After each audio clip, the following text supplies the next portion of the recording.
Pretest, The Amazing History of Dogs. Dogs have been by our sides for thousands of years. Where did it all begin?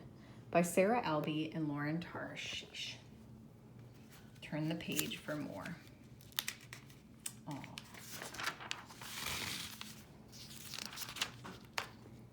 How the wolf became the dog. Life was tough for humans during the Ice Age. A new kind of friend made things better. Be happy you did not live on Earth 35,000 years ago. Back then, large sheets of ice covered much of Europe, Asia, and the Americas. There were no nations yet, no cities or towns. For many of our early ancestors, life was a daily struggle. Many lived in caves or in huts made of animal bones. They hunted reindeer using stones and sticks. Danger lurked everywhere. Diseases with no cures, saber-toothed tigers with 11-inch fangs, elephant-like mastodons with tusks as long and sharp as swords. But it was also during this harsh time, now known as the Ice Age, that something beautiful was born. The friendship between humans and dogs. Teaming up. Scientists are only now starting to understand the long history of dogs. There are many mysteries. One thing is certain though, all dogs share a common ancestor, the gray wolf.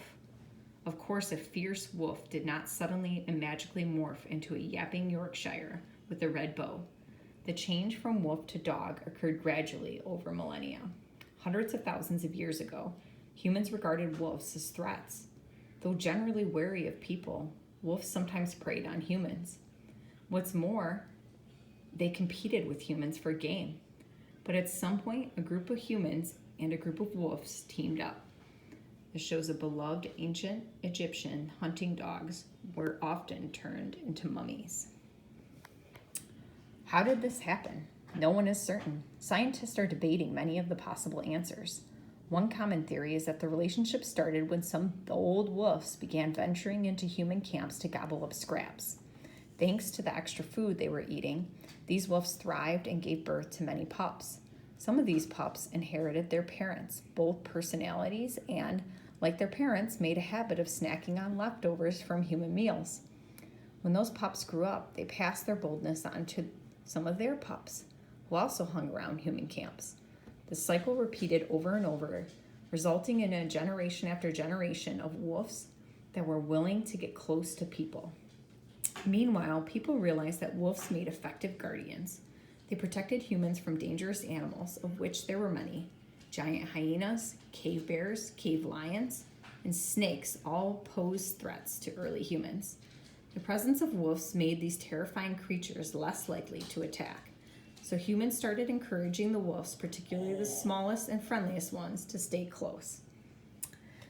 The very first. As centuries passed, the wolves living near humans started to change. Their bodies got smaller, their ears floppier. They became less aggressive and more eager to please humans. At some point, probably 15,000 to 38,000 years ago, the creatures we know as dogs emerged. Dogs were the first domesticated animal. That is, animals bred and raised to live among humans and seek out human care. Today, there are many kinds of domesticated animals. Cows whose milk we drink, chickens whose egg we eat, sheep whose wool we would use for our clothes. But dogs were the very first. Sergeant Stubby was the most famous dog soldier of World War I. In 1925, Balto became a hero for delivering medicine to sick children in Alaska. Hunters and warriors. For most of history, dogs were valued mainly for the jobs they could do. Ancient Greek shepherds used herding dogs to help manage their sheep.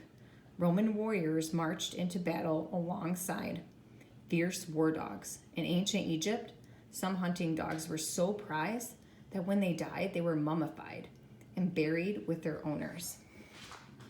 Dogs were utilized in other ways too. Before forks and spoons and napkins became common, people wiped their greasy hands on dogs that sat near the dinner table. On icy winter nights, people used dogs as foot warmers. Some European kings refused to take a bite of food unless their dogs tasted it first.